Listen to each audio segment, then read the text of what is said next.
आ गया। तो फाइनली दोस्तों आज की इस वीडियो के अंदर दोस्तों हम फुल कनेक्शन के साथ में एक डायग्राम के साथ में एक ऑटोमेटिक वोल्टेज स्टेबलाइजर का कनेक्शन यहाँ पे हम सीखने वाले हैं। बिल्कुल ही ऐसे समझेंगे कि जैसे कि हम प्रैक्टिकल में कनेक्शन को कर रहे हैं। बिल्कुल एक चीज आपको यहाँ पे बताई जाएगी, कैसे करके हमको ट्रांसफार्मर को बनाना है, कैसे करके हमको रिले का कनेक्शन को करना है, इसमें माइक्रो कंट्रोलर सर्किट कौन सा यूज होगा, सारी चीज़ें बिल्कुल डिटेल्स में हम समझने वाले हैं। तो दोस्तों वीडियो को करते हैं कंटिन्यू। तो मैं हूं आपका अपना भाई तौसीफ और मैं ऐसे ही इलेक्ट्रॉनिक्स एंड इलेक्ट्रिकल से रिलेटेड वीडियो लाता रहता हूं। तो फाइनली दोस्तों फिर वीडियो को स्टार्ट करते हैं। तो दोस्तों मैं बताना चाहूँगा स्टेबलाइजर एंड ट्रांसफार्मर का कोर्स अगर आप कंप्लीट करना चाहते हैं, कोर्स को ज्वाइन करना चाहते हैं तो दिए गए व्हाट्सएप नंबर पर आप मुझे संपर्क कर सकते हैं। तो दोस्तों अब हम वीडियो को करते हैं कंटिन्यू और हम यहाँ पे समझते हैं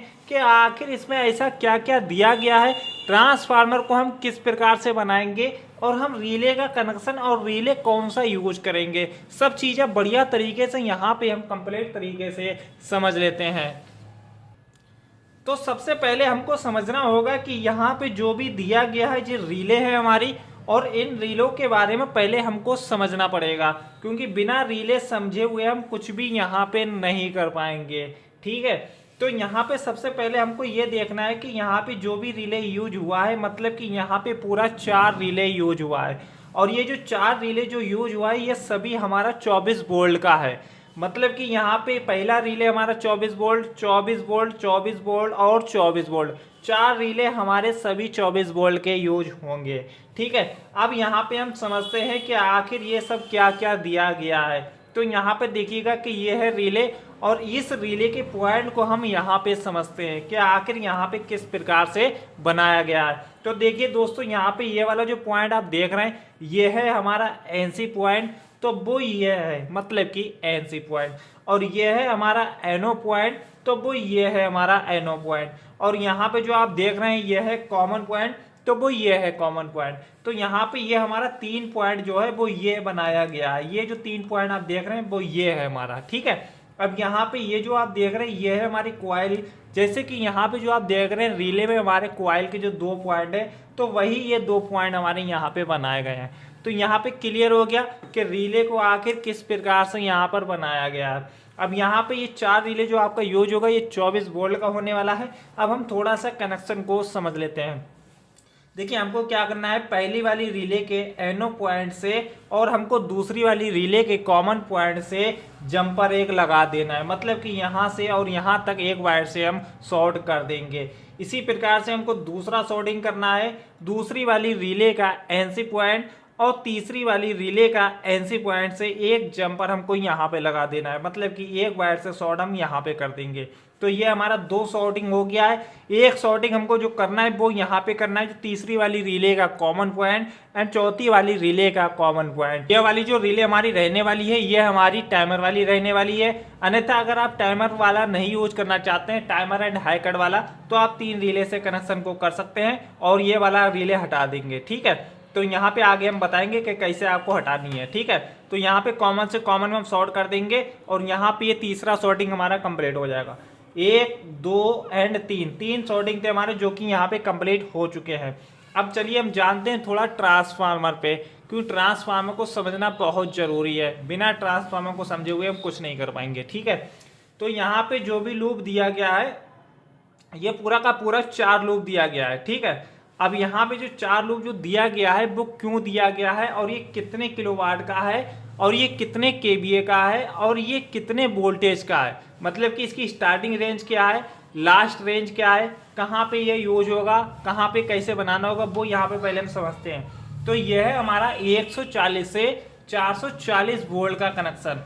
मतलब कि 140 से 440 वोल्ट का ये कनेक्शन है। मतलब कि सीधा सीधा समझिए कि ये डबल फेज का कनेक्शन है। ठीक है, अब यहाँ पे जो 140 से 440 का जो कनेक्शन है इसको हम समझते हैं कि यहाँ पे जो पहला लूप जो हम अपने ट्रांसफार्मर में निकालेंगे वो हम निकालेंगे 200 वोल्ट का, दूसरा लूप जो निकालेंगे 240 वोल्ट का, तीसरा लूप जो निकालेंगे 290 वोल्ट का एंड चौथा लूप हमारा रहने वाला है 418 का। अब यहाँ पे एक चीज और भी क्लियर कर देता हूँ कि अगर आपको 500 तक यूज करना है तो आपको यहाँ पे 440 वोल्ट का लूप निकालना पड़ेगा, अन्यथा अगर आपको 440 तक मैनेज करके चलना है तो यहाँ पे 418 का निकाल देंगे। ठीक है, तो यहाँ पे हमको 4 लूप निकालना है ये वोल्टेज रेंज का। अब यहाँ पे समझिएगा कि हमको कैसे क्या कनेक्शन करना है।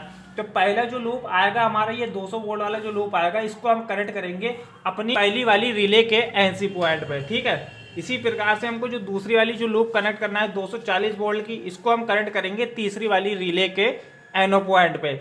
इसी प्रकार से हमको जो 290 वोल्ट वाली जो लूप है हमारी, इसको हम कनेक्ट करेंगे यहाँ पे, मतलब कि ये जो आप शॉर्टिंग जो देख रहे हैं एनसी से एनसी, तो हम यहाँ पे कनेक्ट कर देंगे या फिर हम यहाँ पर हम कनेक्ट कर देंगे। ठीक है, तो हमको करना चाहे यहाँ पे कर दें चाहे वहां पे कर दें, बात एक ही है। ठीक है, अब हमको जो लास्ट वाला जो लूप जो कनेक्ट करना पड़ेगा वो हम करेंगे यहाँ पे दूसरी वाली रिले के एनो पॉइंट पे।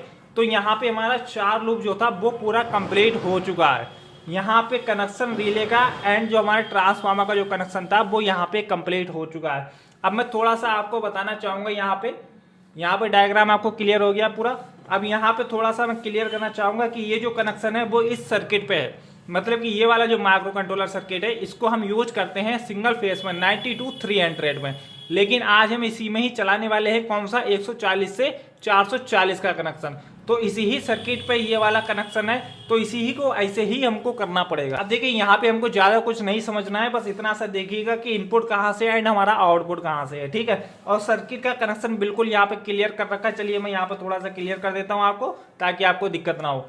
देखिए हमको क्या करना है, जो हमारी पहली रिले रहेगी, दूसरी रहेगी एंड तीसरी रहेगी और चौथी, तो हमको एक पॉइंट से एक वायर को शॉर्ट कर लेना है सभी रिले का। मतलब कि यहाँ पे देखिएगा कि ये जो 2 पॉइंट जो है हमारे क्वाइल के, एक एक पॉइंट एक वायर से हम शॉर्ट कर लेंगे, उसको बना लेंगे कॉमन क्वाइल। मतलब कि एक पॉइंट ये, एक पॉइंट ये और एक पॉइंट ये और एक पॉइंट ये, एक ही वायर से हम इन पॉइंट को शॉर्ट करके और इसको बना लेंगे कॉमन। और कॉमन बनाते ही यहाँ पे हमारा सर्किट में आप देखेंगे CO करके लिखा होगा, तो जो कि मैं यहाँ पे क्लियर करना चाहूंगा।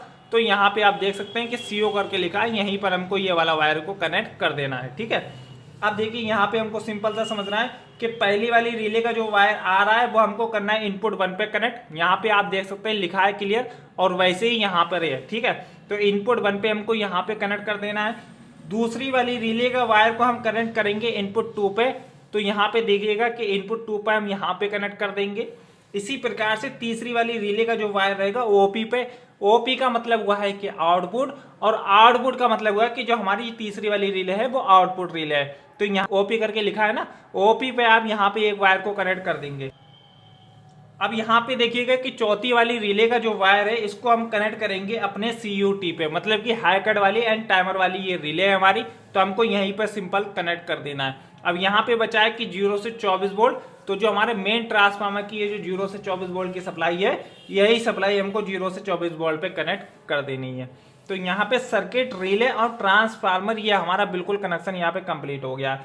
अब मैं एक चीज यहाँ पे क्लियर करना चाहूंगा कि अगर आपको ये रिले नहीं लगाना है टाइमर वाला, तो यहाँ पे आपको आउटपुट कहाँ से मिलेगा, तो आपको मिलेगा इस वाले कॉमन वाले हिस्से से। ठीक है, और अगर आप ये वाला रिले लगाएंगे तो आपको मिलेगा यहाँ से एनो पॉइंट से। ठीक है, मतलब कि ये जो 4 नंबर वाली जो रिले है इसके एनो पॉइंट से आपको आउटपुट मिलेगा, और यही आउटपुट जो रहेगा आपको कहाँ कहाँ पे कनेक्शन देना वो यहाँ पे समझ लीजिए। देखिए यहाँ पे एक दिया गया है MCB, और एक दिया गया है हमारा स्विच, और एक दिया गया हमारा वोल्ट मीटर। अब यहाँ पे वोल्ट मीटर, स्विच और MCB का जो यूज करेंगे वो आप इनपुट पे यूज करेंगे। यहाँ पे देखिएगा कि पहली वाली रिले से हमारा इनपुट है, मतलब पहली वाली रिले का जो कॉमन है यहाँ से हमारा इनपुट है, और इस वायर को हम लेकर के आए हैं अपने एक MCB के एक पॉइंट पर कनेक्ट कर देंगे।